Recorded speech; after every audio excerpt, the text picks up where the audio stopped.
Hey everybody, one of the problems, first of all, I should say this. Thank you for all your comments and all the emails. It's a little overwhelming and I haven't been able to respond. But I love when the suggestions come in, and obviously being such a hot summer and I've been in Florida so much, and you still somehow are commanded to wear tzitzit in this type of heat. I don't know. You're not commanded to wear a spotik, but that's a whole nother story. Anyways, so the question is, what do you do with tzitzit that you sweat in all day and are disgusting and you turn yellow and the rest? And so what we decided to do is do a quick, very quick, because we have stuff to do, instructional video before we put our tzitzit in the laundry. We just figured we might as well do it on camera anyways because people have been asking for it because it's so nasty out. And so this is what we do. So what we're going to do is we start off here. I've got a big bag full of tzitzit, and we are going to get them prepared for laundry. Now the first thing is there's no reason to wash a puzzle pair of tzitzit, and of course Ashkenazim and Sephardim have it differently, so we'll just spot check them. I'm not going to sit here and count everything right now, but these look good.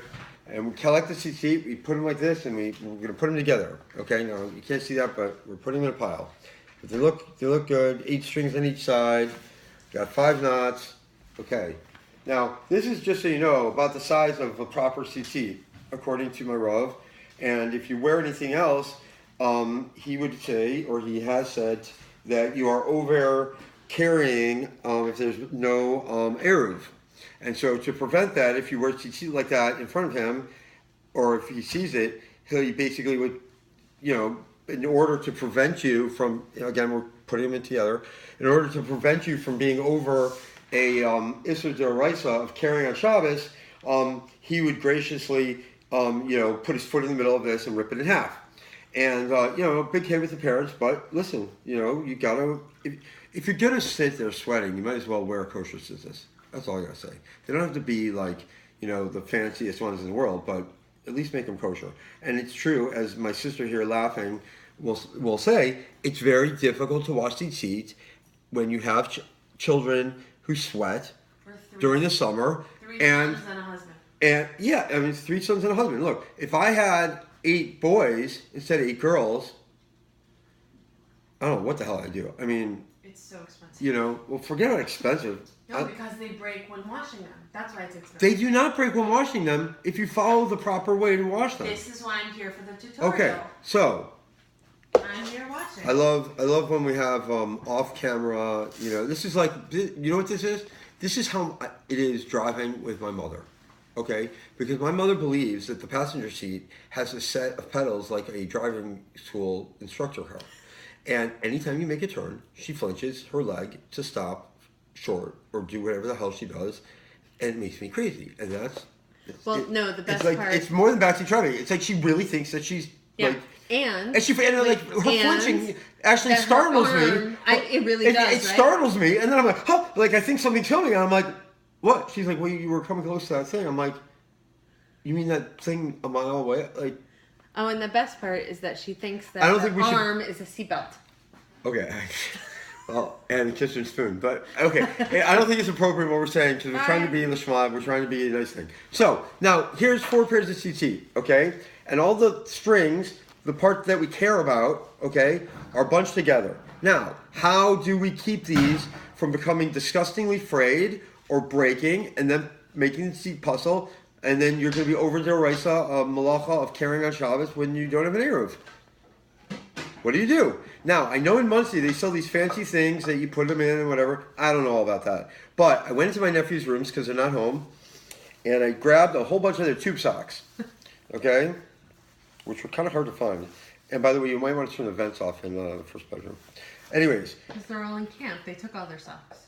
No. That's why they were hard to find. No. They're hard to find because I couldn't find the lighting for real scholars. Anyways, here. We took all the tzitzit, and look what we did. We stuffed them in the sock. Okay? You see that? Now, how do we keep the sock on? Well, it turns out my sister gets a lot of mail and a lot of magazines. Really interesting ones, too, like Car Washing Express and Extreme Bow Hunting. That's right. Anyways, so we keep all the rubber bands because God forbid we throw them away because one day we may need them to wash our tzitzit. And what we do is we take the rubber band and we just keep doing it until we feel like it's secure enough that it's not going anywhere. Okay? And it's a pain, and it's even a bigger pain to take off if you want to save the rubber bands, but you can just cut them off later.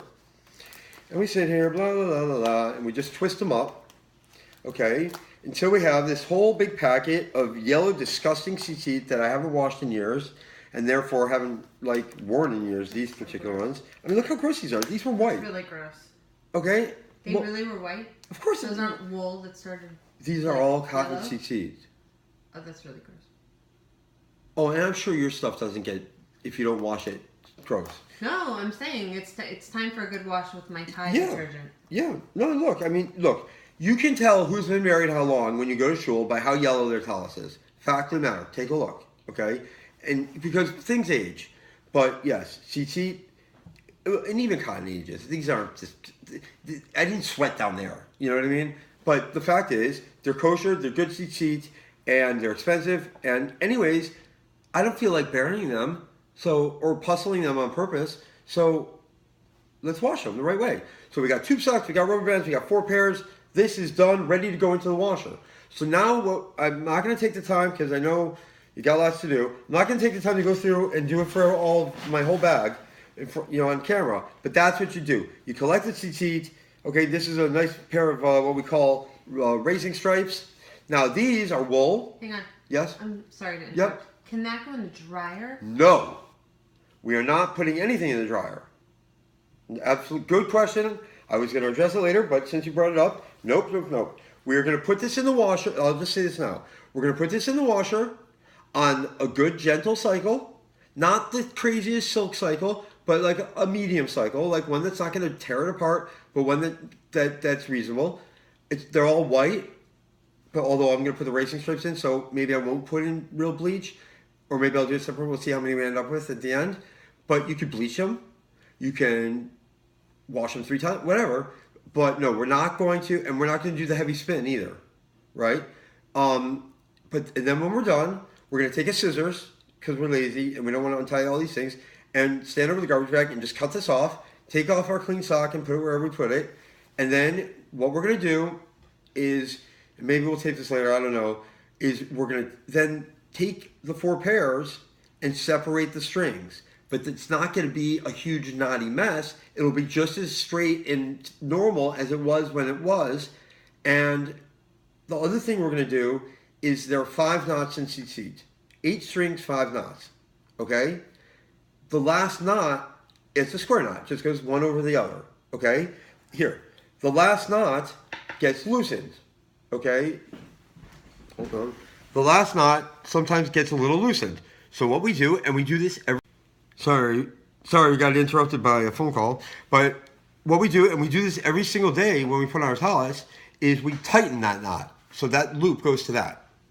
I'm not sure that the boys' tzitzis have 5 knots. Knots. Well, then they're puzzle, and you should count them. And they should have 8 strings and 5 knots. 1, 2, 3, 4, 5. It's very simple. If they don't, then they're either fixable if there's enough string by retying the last knot and the last thing, which is not hard to do. If not, okay. Right. If not, then they're puzzle. I mean, it's very, very, I mean, they're 5 knots and 8 strings. Now, maybe I should skip to this part too. I didn't mean to. Hold on. No, it's good. No. This is all good. Because I don't mean to do this. Here I have, okay. Now look, I just want to say one thing about the racing stripes before I put them away. Okay. I don't know. People like racing stripes. I'm not a big fan. They make wool tzitzis. Some people think that only wool is a beged, and so that's part of the issue. They make these with white stripes or no stripes. Okay? You'll feel the weight difference between this and, let's say, this. Okay? Here, Shauna, feel this. And now feel this. The thickness of the wool. Wow. Okay? So much heavier. Yeah. Now these are racing. Watch this. These are the racing stripes with the bells. Okay? Which have no halakhic meaning whatsoever. But they're pretty, and I guess, and also, look at the difference in the tzitzit. The quality of the tzitzit, Shauna. Yeah. and size. You have the thick strings. That's right. Okay. Yeah. But so we have again different but it's really quality. It's how much thread and all that. Yeah. And everything, by the way, 1, 2, 3, 4, 5. Everything that you do with tzitzis has to be l'shem mitzvah tzitzis. So, for example, what I have here is a bag of baguettes, tali katan number 5s. I don't know if these are too big or small for your boys, give or take. Okay. Here, turn around, like in half like that. I mean, you can just look what size they were. I don't know. These are number 5s, and you can cut the hole here too. And what we have here. No, they never wear this kind. Yeah, you don't have to wear these. Okay, we have here. Yeah, my boys can wear these. Okay, well, when they come home, we will have another instructional video on how to tie tzitzit because they would love we have. and need to know. Hold on, because we have what do we got? We have 3 begadim, and we have 1, 2,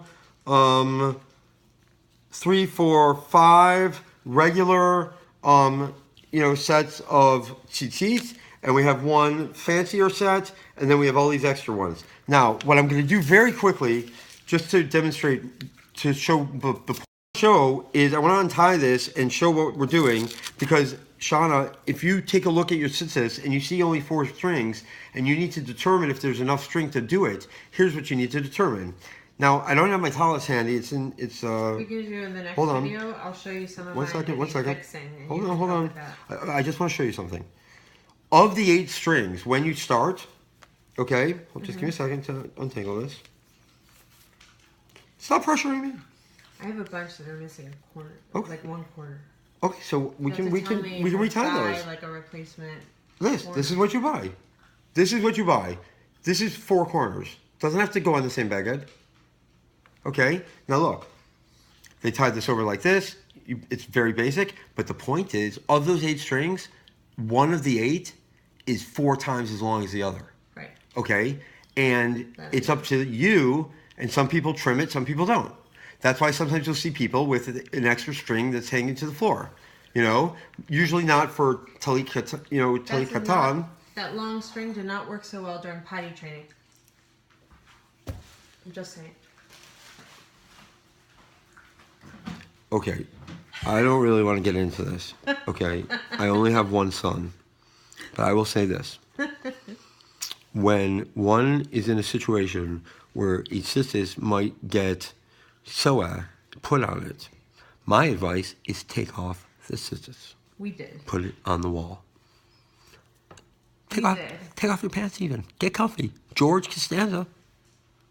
Full blown. Take a shower. There's no way that you're clean from that crap anyways. But there's no way that you should let your tzitzis get defiled by... Anyways, back to the topic at hand. But you know what? I learned in Gemara when it's in Brachos. I don't know what's off, but I remember learning the Gemara where this Talmud is under the bed of his Rebbe while they're having relations, and he makes a noise, and the Rebbe realizes the Talmud's under the bed, and he says, I'm misquoting the story, so excuse me, and he says, what are you doing here? And he says, Torahi, I have to learn it. So there you go. And you want to know what? Right now I'm learning Chelek Aleph, the first actual part, even the first seif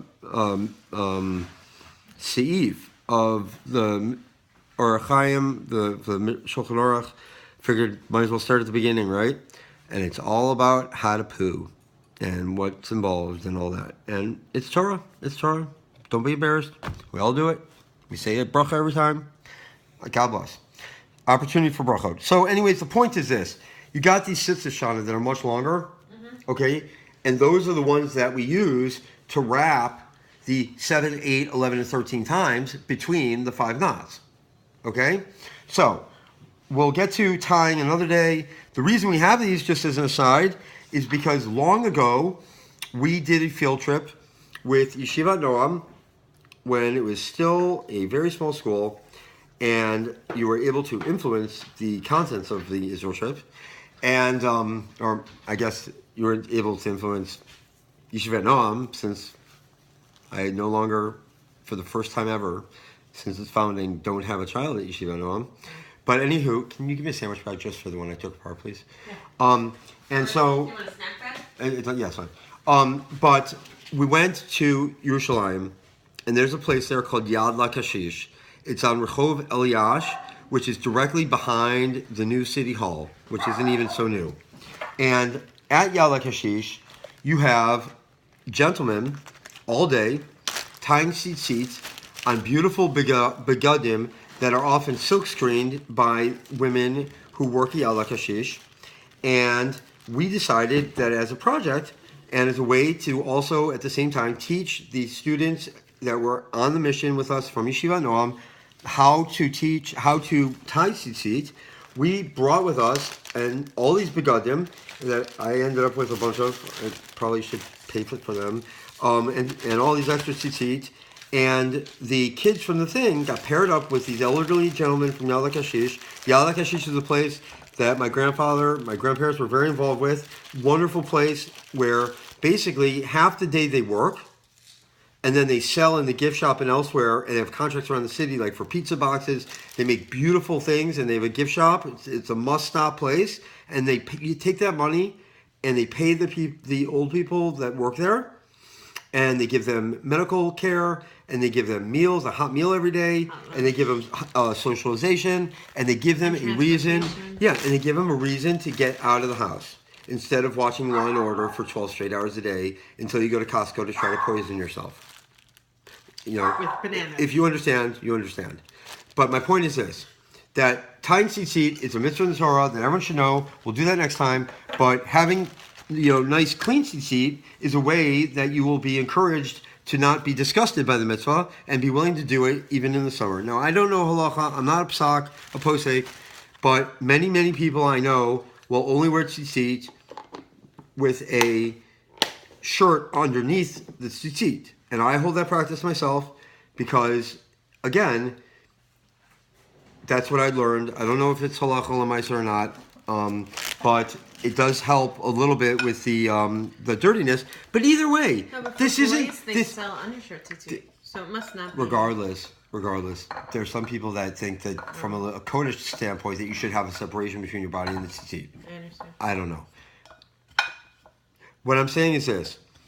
There's no reason that you need to wear clean underwear, t-shirts, and shorts, wear deodorant, wash your hair, and then wear tzitzit that smell like vile.